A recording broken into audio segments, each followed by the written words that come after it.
If you're a fan of the recent Netflix series Squid Game, you might have wondered of the way it ended. Well, you've come to the right place then. Hello and welcome to Brainy Peach, and today we're going to explain the ending of Squid Game.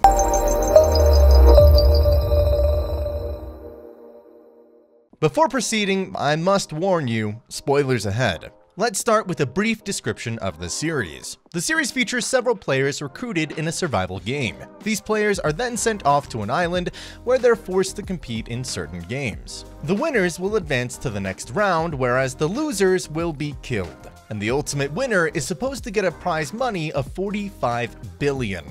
The season 1 of this series ends with Song Gi-hun determined to leave the airport to stop the organization's next game. What could the ending possibly mean? Let's find out.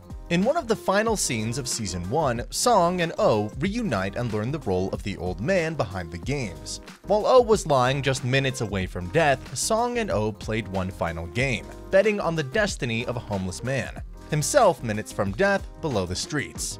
Before midnight, no one will stop to help the man. He's proven wrong. A person who stopped earlier runs with cops just before midnight. Oh dies shortly after, prompting Song to ask if he saw that he had been wrong. Oh first asked Song if he still had some hope in others after watching the betrayal and manipulation throughout the games. Song stayed quiet, even though throughout the games he never tried to kill anyone. Quite shocking that Song chooses to betray the other player who doesn't care about betrayal. And obviously later on, Song turned out to be a selfish character with the stealing of money and failing his daughter and everything.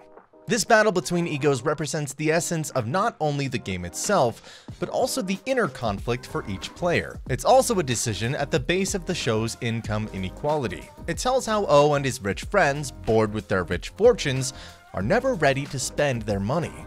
Squid Game makes us believe that the moral beliefs of the filthy rich are egoistic. The rich also believe that everyone shares this ethic, and thus is acceptable to feed on others.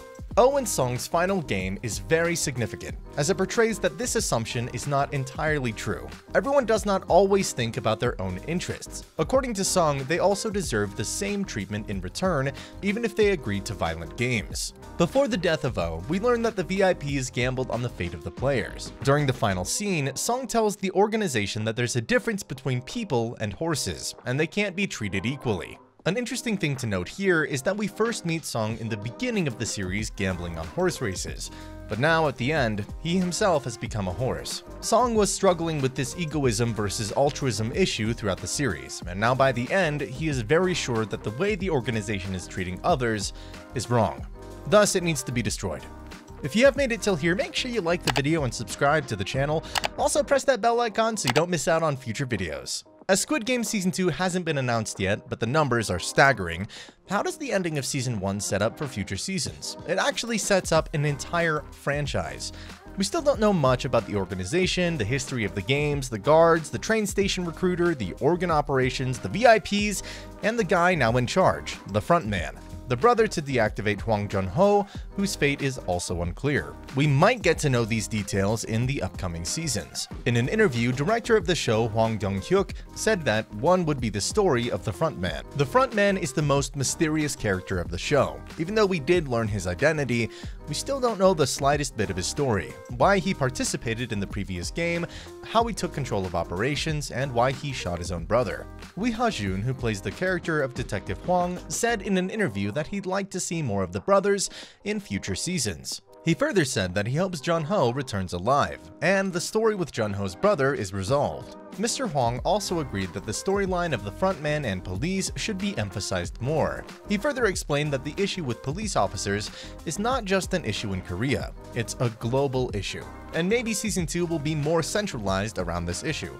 Season 2 would also continue with the efforts of Song to take down the game and fight the police corruption. There's also a lot to learn about the creation of the game, the first ever competition and how the guards got there, old man, front man, and VIPs. All ambiguities are to be cleared in Season 2. Well, hopefully. If Netflix and the Squid Game writers are on board, they could turn it into a long-running, successful series. With that being said, we came to the end of today's video.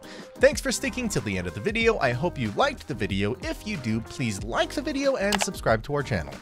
Don't forget to press that bell icon so you don't miss out on any future videos. Tell me about what you think of the ending of Season 1 and the upcoming seasons in the comment section below. I'll meet you in the next video with some more amazing content. Till then, take care and goodbye.